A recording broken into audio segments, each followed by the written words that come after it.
Au niveau de l'articulation gléno-humérale, la capsule va donc être renforcée par des petites bourses séreuses au niveau même du liquide synovial, qui sont des bourses séreuses entre la capsule. Il y en a un certain nombre au niveau de cette articulation et elles ont pour rôle essentiellement de réduire encore un peu plus les chocs qui pourraient exister lors des mouvements de notre humérus et lors des mouvements de notre humérus avec la scapula. Nous avons donc tout un ensemble de petites bourses. Elles sont très nombreuses, donc on peut même en identifier 5. La plus importante étant la bourse séreuse sous-deltoïdienne ou sous-acromio-coracoïdienne, située entre la partie supérieure de l'articulation et la voûte acromio-coracoïdienne et le deltoïde.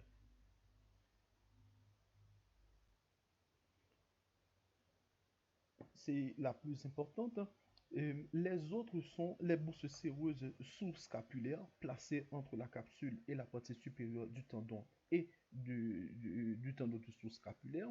La bourse séreuse bicipitale qui est elle-même entre le tendon de la longue portion du biceps et la gouttière bicipitale. Nous avons la bourse séreuse sous-coracoïdienne placée entre la base de l'apophyse coracoïde et la partie attenante de la capsule. Ces bourses sont donc très importantes et elles vont permettre, enfin, elles vont éviter trop de friction entre les tendons et les surfaces articulaires. Maintenant, nous allons parler des différents ligaments qui constituent notre articulation gléno-humérale. Sur une vue antérieure de cette articulation, nous avons donc un renforcement en fait de la capsule articulaire que l'on peut diviser en 3 étages. Et voici donc cette capsule articulaire. Et nous avons donc un ensemble de structures qui sont au niveau de la partie fibreuse de notre capsule.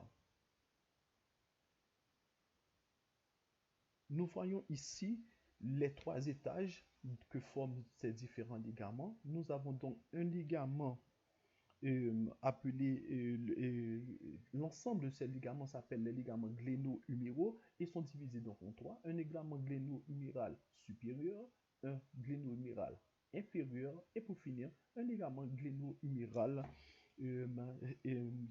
inférieur.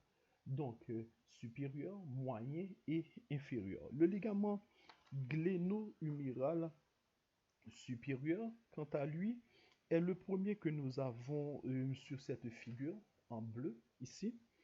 Il s'attache en dedans de la partie supérieure de notre boulet glénoïdien et du col de l'omoplate, donc à la fois sur le boulet et sur l'os. Tandis que il va terminer son chemin où ça, il va se terminer sur la partie supérieure de la petite tubérosité et sur le col anatomique en même temps. Et une partie de l'échancrou également qui se trouve entre les deux, mais essentiellement au niveau de la partie supérieure de la petite tubérosité et du col anatomique. Tandis que le ligament gléno-huméral moyen ou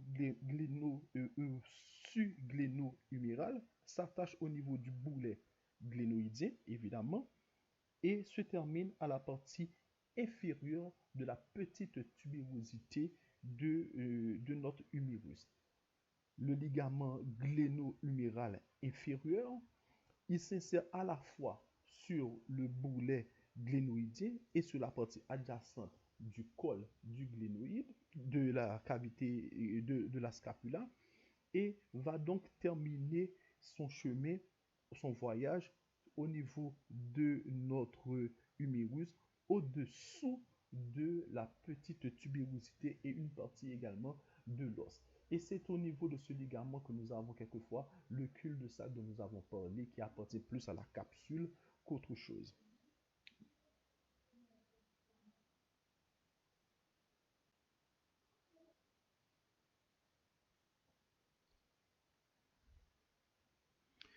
il existe encore un autre ligament, il existe de très nombreux ligaments en fait, dont l'un étendu entre les deux apophyses de notre humérus qu'on appelle le ligament transverse.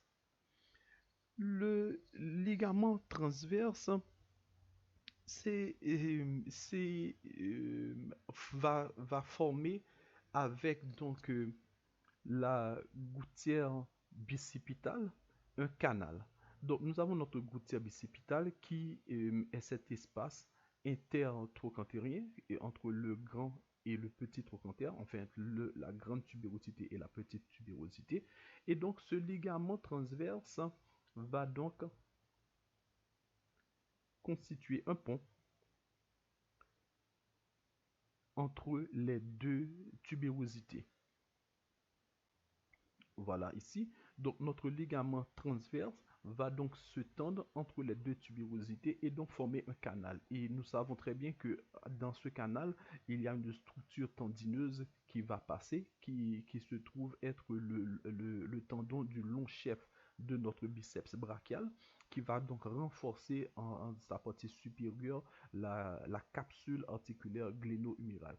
Donc voici ce ligament transverse qui joint les deux tubérosités de notre humérus.